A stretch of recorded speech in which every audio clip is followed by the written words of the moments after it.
네, 오후장 인기 급상승하고 있는 인급종 살펴보도록 하겠습니다. 메리츠증권 정영훈 과장, 미르경제연구소 정태근 이사 자리해 주셨어요.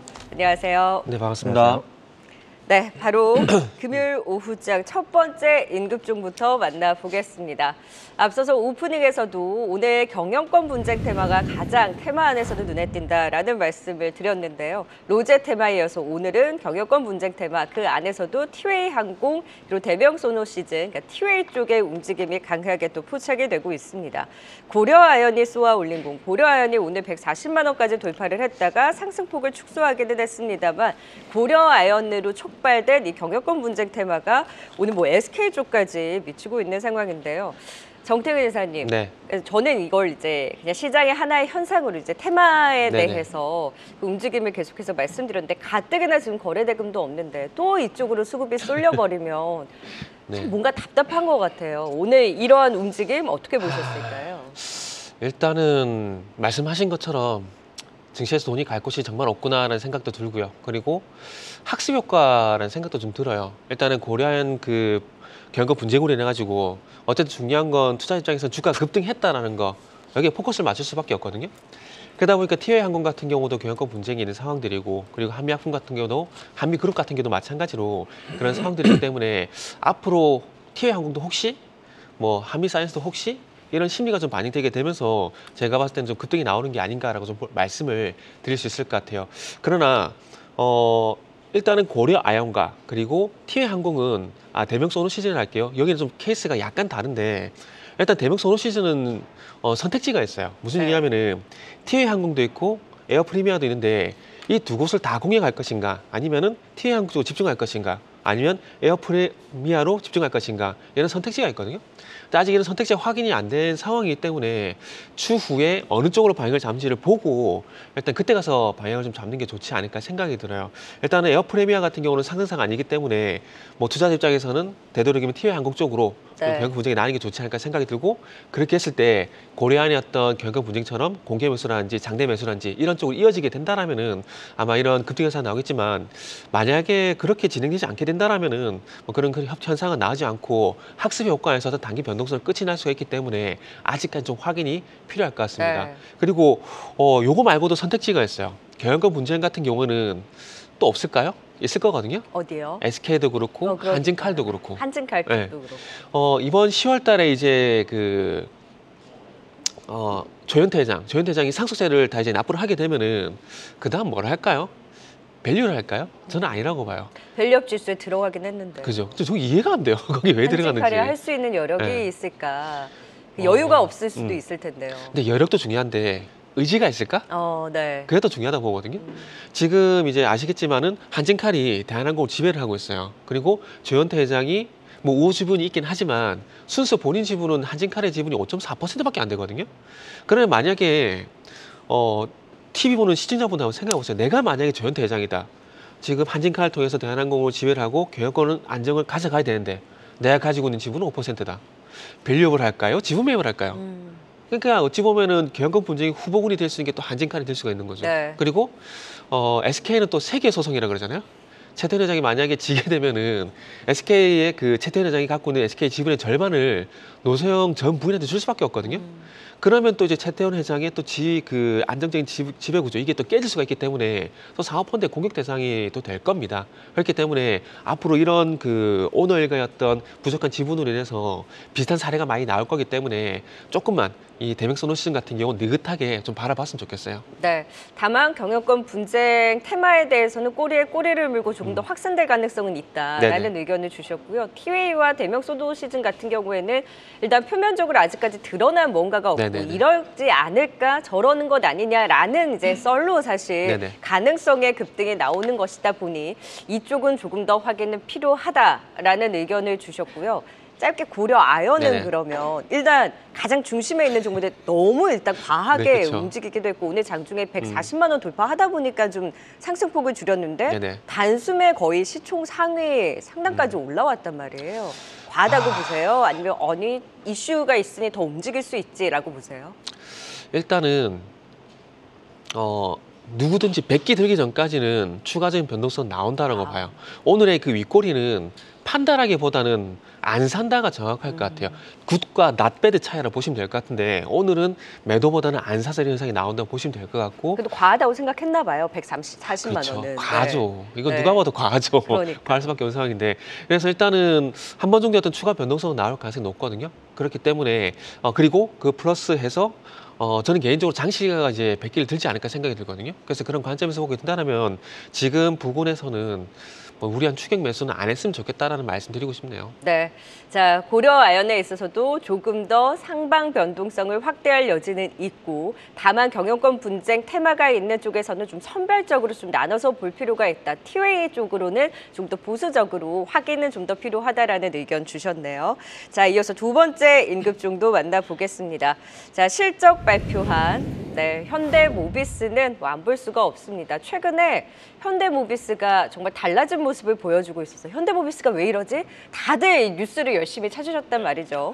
자, 일단 실적도 잘 나왔고요. 무엇보다 인베스터데이, 네. 주주환원책이라든지 좀 지배구조 핵심에 있다 보니까 오늘 현대모비스 움직임과 글로비스도 같이 또 네. 움직이더라고요. 오늘의 4% 상승, 정말 현대모비스가 달라진 걸까요?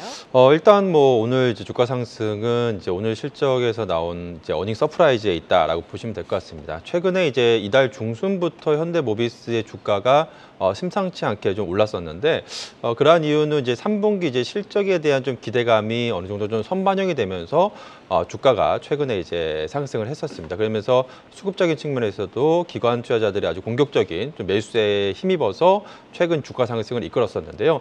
근데 막상 뚜껑을 열어보니까 시장에서 기대했던 것 그 이상의 좀 서프라이즈한 실적이 지금 나왔습니다. 그래서 시장에서는 최근에 이제 실적이 이제 3분기 실적이 한 6천억대 한 중후반 정도, 그러니까 영업이익률 한 4%대 정도를 예상을 했었는데 막상 뚜껑을 열어보니까 매출액은 이제 플랫했었는데 YY 기준으로 이제 영업이익률이 한 6%대를 넘어가면서 어닝 서프라이즈를 좀 기록을 하면서 오늘 이제 주가가 추가적인 좀 상승이 나오고 있다라고 보시면 될 것 같습니다. 이 부분을 좀 사업부별로 좀 뜯어보게 되면 상당히 좀 고무적인 부분이 지금 현대모비스 같은 게 사실 올해보다는 내년이 상당히 좀 기대가 됐었는데 그러한 이유가 내년도에 이제 AS 쪽에서 부품 쪽에서 상당히 좀 실적 개선세가 나와주면서 내년에 본격적인 이런 실적 모멘텀이 좀 기대가 됐었는데 좀 빠르게 이번 3분기에도 지금 AS 사업 부분이 지금 영업이익률이 한 26%대까지 좀 기록을 하면서 굉장히 좀 호조세를 보였다는 점에서 당분간 이러한 실적 모멘텀이 좀 빠르게 좀 이어질 가능성이 높지 않을까 그렇게 보여지고 있고요. 여기에 또 기존에 계속 적자를 보고 있었던 이제 모듈 그 부품 쪽에서도 지금 3분기에 소폭 적자를 예상을 했었는데 막상 이제 실적을 보게 되니까 좀 흑자 전환을 좀 기록을 하면서 모듈 이런 부품 쪽에서도 실적 개선세가 좀 빠르게 지금 나타나고 있는 상황이다라고 볼 수가 있겠습니다. 이와 더불어서 지금 뭐 시장에서 기대하는 것처럼 이제 다음 달에도 이제 CEO 인베스터 데이에서 이제 주주환원 정책에 대한 기대감이 있었는데 이번 3분기 실적을 기반으로 해서 좀 시장에서 기대한 것 이상의 그런 주주환원이 또 나올 수 있다라는 그럼 또 추가적인 또 모멘텀도 현재 주가에 좀 반영이 되고 있지 않을까 그렇게 보고 있습니다. 그렇기 네. 때문에 지금 시점에서는 또 4분기에 또 신차 모멘텀까지 기대해 볼 수 있는 부분이기 때문에 당분간 이러한 주가 상승 흐름이 좀 이어질 가능성이 높지 않을까 그렇게 생각을 하고 있습니다. 짧게 현대 일렉트릭도 좀 살펴볼까요? 여기는 실적 발표하고 지금 네. 전년 대비 92% 증가한 영업이익. 일단 기대치에는 어느 정도 부합할 실적을 발표했는데 사실 실적 발표 앞두고 주가가 한 7% 오르고 있다가 네. 실적 발표 직후에 빠지기 시작해서 하락 전환이 그나마 지금 좀 상승 전환을 시도하고 있는 상황이거든요. 전력주는 이번 실적 시즌이 예전만 못한 것 같아요. 그렇죠. 사실 LS 일렉트릭도 그렇고 좀 네. 투자가 좀 다소 좀 지연되면서 또 이제 미국에 이제 대선 이슈가 있다 보니까 네. 뭐 아시다시피 트럼프 전 대통령이 IRA 폐지 법안 공약으로 주요 공약으로 내놨기 때문에 이러한 노이즈가 역시나 좀 최근에 이제 심리를 좀 자극하고 있지 않을까 그렇게 보고 있습니다. 그렇지만 사실 그러한 IRA 폐지라든지 이러한 부분은 굉장히 뭐 입법부 굉장히 복잡한 뭐 절차를 거쳐야 되는 부분이고 그렇기 때문에 사실상 단기적인 좀 노이즈는 있을 수 있겠습니다만 현실성이 좀 없다라는 점에서 봤을 때 결국에는 미국에서 지금 핵심은 결국에는 이러한 데이터 센터 수요 AI로 촉발된 데이터 센터양 그러한 전력 수요라든지 또 이제 신재생 에너지 수요가 계속해서 이어질 수밖에 없는 상황이기 때문에 역시나 지금 업사이클은 당분간 이어질 수밖에 없지 않을까 싶습니다. 그래서 사실 뭐 그동안에 주가가 뭐 계속해서 상승을 했기 때문에 워낙에 실적에 앞서서 주가가 먼저 가다 보니까 좀 이제 매수하기 좀 어려운 계속해서 네. 구간이었는데 만일에 이번 미 대선을 기점으로 해서 주가가 좀 변동성이 나온다라고 한다면 좀 뭐 저가 매수의 기회로 활용해 볼 수도 있지 않을까 그렇게 생각하고 네. 있습니다. 지금 거의 전고점 부근에서 움직이고 있는데 이것이 좀 뚫고 갈 수 있는 힘이 있을지 지금 미국 대선 이후에 여전히 또 전력 호황 사이클은 지속되는 만큼 좀 흔들림이 있다면 오히려 기회로 삼아보자. HD 현대일렉트릭 전력주 안에서도 역시 대장답게 가장 견조한 움직임을 보였고 이후에도 긍정적인 방향도 짚어주셨습니다.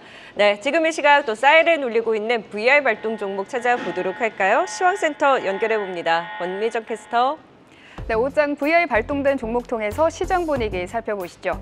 우선 조금 전에 대마 관련주 에머리지가 두 번의 상방 VR 발동되면서 강세를 보였지만 또 하방 VR 발동되면서 6%대로 상승폭을 다소 줄였습니다. 또 4680 배터리 관련주죠. 동원 시스템즈가 일시적으로 하락하면서 동적 VI가 발동되기도 했는데요. 이후 다시 원래의 주가 수준으로 회복했습니다. 또 오늘은 호실적을 발표한 송원산업, 자살 레이저 장비가 FDA 승인을 받았다는 소식에 하이로닉 등이 강세를 보이면서 상방 VR 발동됐는데요. 오늘의 VI 특징주 바로 확인하시죠. SK하이닉스가 테슬라와 최대 1조 원 규모의 기업용 솔리드 스테이트 드라이브, 즉 ESSD 공급을 논의 중인 것으로 알려지면서 관련주들이 강세입니다. 에이징랜드는 파드와 262억 규모의 계약을 맺고 데이터 센터용 ESSD 컨트롤러 공동 개발과 양산에 나선 바 있는데요. 파드와 함께 에이징랜드가 관련주로 부각받으면서 강세를 보였고요. 에이징랜드는 상방 VI까지 발동되면서 20%의 강세를 보여주고 있습니다. 또 반도체 검사 장비 업체 DI도 함께 상방 VI 발동됐습니다. 그럼 테슬라 급등에 따른 관련주들도 살펴볼까요? 율초나학입니다. 간밤 테슬라가 3분기 호실적과 내년 20% 고성장 전망에 22% 급등 마감했죠. 국내에서 2차 전지주들의 상승 영향력이 넓지는 않은데요. 몇몇 종목들은 크게 반응을 해주고 있습니다. 그중 2차 전지의 알루미늄 파우치를 생산하는 율촌화학이 강세를 보이면서 상방 VI 발동됐는데요. 장중에 9%까지 상승했고요. 현재는 5.12% 상승하고 있습니다. 지금까지 VI 특징주 전해드렸습니다. 네, VR 발동 종목 안에서 역시 핫하게 움직이고 있는 종목 찾아볼까요? 네, 인급 쪽으로 에이징랜드 살펴보겠습니다. VR 발동 이후 무려 20% 급등을 보여주고 있는 에이징랜드인데 여기 ESSD로 엮이면서 급등 나온 것 같아요. 네, 맞습니다. 일단은 그 에이징랜드 같은 경우는 이번에 기회를 좀 잘 살릴 필요가 있지 않을까라는 말씀을 먼저 드릴 수가 있을 것 같아요. 일단은 의견은 매수 의견이고요. 왜냐하면은 지금 잘 아시겠지만 SK하이닉스가 테슬라 쪽으로 1조 규모의 ESSD, 기업용 SSD죠. 요게 대한 공급 논의를 하게 되고 그리고 공급할 가능성은 거의 뭐 90% 이상이라고 봐도 무방하지 않을까라고 네. 생각을 하고 있습니다. 그래서 여기에 또 에이징랜드는 어떤 연관성이 있느냐? 7월 30일 날 그 파도하고 기업용 SSD 컨트롤러 개발 계약을 체결했거든요. 그러면 파드를 통해서 우회적으로 하이닉스 밸류체인으로 들어갈 수 있는 가능성이 상당히 높다라는 거죠. 과거에 어떤 일이 있었냐면은 그 낸드도 컨트롤러가 있는데 이 설계를 원래 AD 테크놀로지가 하고 있다가 이 자리를 에이징랜드가 좀 노리려고 하다가 이게 어디로 갔냐면 글로벌 유니칩으로 가버렸거든요.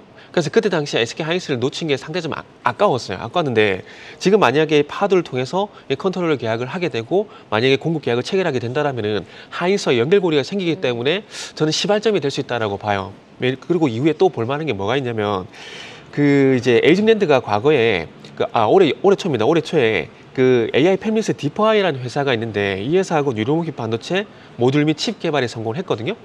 근데 만약에 SK하이닉스가 뉴로모픽 반도체 칩을 생산하게 되면은 이 연결고리를 통해서 동행할 가능성이 상당히 높아지게 됩니다. 그러면 에이징랜드 같은 경우는 잘 아시겠지만 TSMC의 국내 유일 공식 협력사거든요. 그러면은 이제 TSMC도 연결고리가 생기고 하이닉스가 네. 연결고리가 생기게 된다라면은 조금 이제 그 희망으로 돌리면은 엔비디아 쪽도 연결고리 생길 수가 있는 거거든요. 네, 네. 그래서 그런 관점에서 보게 되면은 LG랜드는 이번이 상당히 좀 좋은 기회가 왔다라고 생각이 들고, 그리고 이제 하이닉스 어떤 수혜가 된다는 점을 보게 된다는 점, 그리고 하이닉스가 최근에 삼성전자 대비 강하다는 점을 보게 된다라면은 아마 최소한 8월달 하락분 이상은 주가가 가지 않을까. 그러니까 최소한 45,000 정도 주가는 가지 않을까라고 생각하고 있어요. 네, 지난번에 TSMC 호실적 발표했을 때 상한가 네, 찍고 그쵸. 오늘은 또 이 SSD로 20% 급등 나오면서 확실히 강한 길을 보여주고 있는 네네. 에이징랜드는 45,000원 선 네네. 부근까지의 추가 상승 여력 긍정적인 분석 모멘텀 또 말씀해 주셨습니다. 자, 이제 마지막 임급종 살펴볼까요? 테슬라의 훈풍에 과연 어디까지 좀 미칠 수 있을지, 사실 예상했던 것보다는 그렇게 국내 증시의 종목들이 강한 건 아니지만 그래도 LNF를 비롯해서 일부 종목들이 상승세를 보이고 있습니다. 우리가 수요일에 너무 힘을 내서 그럴까요? 테슬라 이제 이슈에도 연 이틀은 좀 그렇게 힘이 세지는 않았던 것 같아요. 네, 워낙에 이제 전방 산업에 대한 우려감이 여전히 좀 뭐 이어지고 있는 것이 아닌가 싶습니다. 뭐 아시다시피 이제 전기차 캐즘에 대한 그런 우려감이 아직은 좀 시장에서 이번에 뭐 테슬라가 실적 발표를 통해서 좀 우려감을 어느 정도 훼손하긴 했습니다만 아직까지는 이제 전방 산업 이제 수요에 대한 좀 우려감이 좀 남아 있는 것이 아닌가 싶습니다. 그래서 오늘도 보게 되면 사실 테슬라 관련한 뭐 LNF 같은 이런 밸류체인 회사들 같은 경우는 그래도 좀 양호한 좀 상승 흐름이 나오는 반면에 뭐 같은 양극재 회사인 뭐 에코프로베인 같은 경우 상대적으로 주가가 좀 약한 흐름을 좀 보이고 있다라는 것이 전방 산업에 대한 좀 우려감이 여전하다라는 것의 좀 반증이 아닌가. 그렇게 보고 있고요. 일단 그래서 LNF 같은 경우에는 어찌됐든 간에 테슬라에 이제 직납을 하는, 양극재 직납을 하는 회사이기 때문에 밸류체인의 좀 핵심 기업으로서 현재 이번 그 테슬라의 실적을 놓고 보자라고 한다면 당분간 좀 매수 관점으로 보시는 게 맞지 않을까 그렇게 보고 있습니다. 우선 좀 4분기부터 이제 NCMA 니켈 함량이 한 95% 이상을 차지하는 NCMA 그 신제품 출하가 이제 본격적으로 시작이 되기 때문에 그동안에 이제 계속 발목을 잡았었던 이러한 원재료, 고가 원재료 에 대한 그런 부담감도 이제 4분기부터는 점진적으로 좀 완화될 것으로 좀 예상이 되고 있고, 이번에 이제 신제품 출하가 이제 본격화되면 또 출하량도 급반등할 것으로 좀 기대가 되고 있는 상황이기 때문에 사실 이번 3분기 실적보다는 이제 4분기 이후에 이러한 실적 모멘텀 좀 기대되고 있는 시점이다라고 보시면 될 것 같습니다. 그래서 주가도 지금 뭐 고점 대비해서 크게 하락해 있는 상황에서 언제든지 좀 기술적 반등이 좀 나올 수 있는 좀 그러한 구간이기 때문에 내년도 본격적인 이러한 실적 턴어라운드를 감안한다라고 한다면 이제 뭐 현재 시점에서는 서서히 투자자분들께서 이제 관심을 가져야 될 시기가 아닐까 그렇게 보고 있고요. 지금 현재 시점에서는 역시나 좀 테슬라 관련한 핵심 이제 소재주로서 투자자분들께서 좀 관심을 가져보면 좋지 않을까 그렇게 생각을 하고 있습니다. 오늘 일부 율촌화 이런 종목들도 좀 강했잖아요. 네. 좀 올라왔던 종목들 내에서 눈여겨보신 종목 있으세요? 일단은 뭐 지금 저는 개인적으로 오늘 앞서 말씀드린 LNF가 어찌됐든 간에 테슬라, 그래도, 그죠? 네. 어쨌든 핵심 뭐 소재 업체이기 때문에 좀 주목을 해보셔야 되지 않을까. 관련해서 또 LG 에너지 솔루션 같은 경우에도 사실상 테슬라와 어떻게 보면 같이 가는 또 회사라고도 볼 수 있기 때문에 뭐 LG 에너지 솔루션 그리고 뭐 LNF 같은 이러한 또 핵심 밸류체인 기업들 중심으로 좀 보시는 게 좋지 않을까 싶고요. 그 외에는 사실 아직은 이러한 전기차 캐즘에 대한 우려감이 좀 여전한 그런 상황이기 때문에 당분간은 좀 실적 모멘텀이 좀 부재할 것으로 좀 보이는 만큼 관련해서 이제 핵심주 쪽으로만 좀 집중적으로 좀 압축하는 전략이 좀 필요하지 않을까 그렇게 생각하고 있습니다. 뭐 일부 명신산업, 덕양산업, 율촌화, 뭐 동원시스템즈 등이 움직이긴 했습니다만 결국 좀 핵심주 중심으로 보자. LNF 비롯해서 좀 긍정적인 핵심주에 대한 2차 전지 시각까지 들어봤습니다. 조금 전에 신한지주의 실적이 발표가 됐습니다. 3분기 순이익이 1조 2,600억 원으로 전년 동기 대비 약 4% 가까운 상승을 보이기는 했습니다. 증가를 보이기는 했지만 지금 신한지주 순이익 기준으로는 컨센서스를 밑돈, 영업이익 기준으로도 역시 컨센서스를 살짝 밑돈 실적을 발표했습니다. 그럼에도 불구하고 신한지주 오늘 5% 가까운 오름세로 실적 발표 이후에도 탄력 잘 유지하고 있는 상황인데요. 기업들의 실적도 꾸준히 계속 발표가 되고 있습니다. 나오는 대로 또 전해드리도록 할게요. 네, 두 분과는 임급종 여기서 마무리 짓겠습니다. 정영훈 과장 그리고 정태근 이사였습니다. 고맙습니다. 네, 고맙습니다. 계속해서 다양한 경제 이슈를 알고 싶다면 구독과 좋아요, 알림 설정 부탁드립니다. AI 캐스터 권미정이었습니다.